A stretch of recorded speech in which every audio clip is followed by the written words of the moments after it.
Nebuchadnezzar, the king of Babylon, shared a message to tell everyone who would listen about the wonderful things God had done for him. One night, Nebuchadnezzar had a frightening dream. He called for all the wise men in Babylon to explain what the dream meant, but they did not understand the dream. Finally, Nebuchadnezzar told Daniel about the dream. I saw a big, strong tree. Its top was in the sky, and everyone could see it. The tree had beautiful leaves and fruit, and animals lived in and around the tree. An angel came down from heaven and said, "Cut down the tree. Take off its leaves and fruit.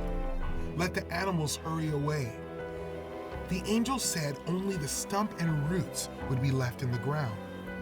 Then the angel said the tree's mind would change from a human's mind into an animal's mind.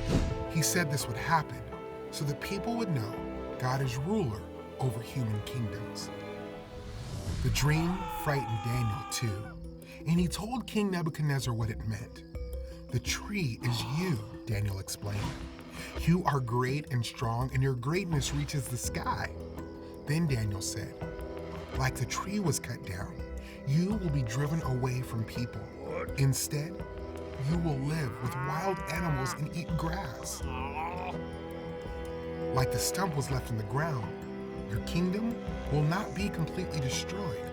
It will be restored when you acknowledge that God rules over everything." A year later, the king's dream came true. He walked on the roof of his palace and said, "Babylon is great. I built this kingdom with my power and for my glory." Suddenly, the king heard a voice from heaven. "King Nebuchadnezzar, you will be driven away from people. You will live with wild animals and eat grass until you acknowledge that God rules over everything." Nebuchadnezzar was driven away from people. He ate grass like cattle. His hair grew like eagle's feathers, and his nails grew like birds' claws. After some time, Nebuchadnezzar looked up to heaven and praised God.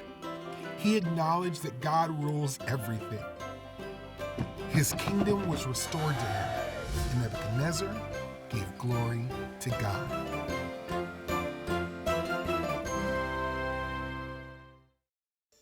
Pride steals God's glory. God humbled King Nebuchadnezzar so he could see that God alone deserves glory. Jesus is the King of Kings who humbled himself by coming to earth and dying on the cross. Jesus saves sinners so we can live for God's glory.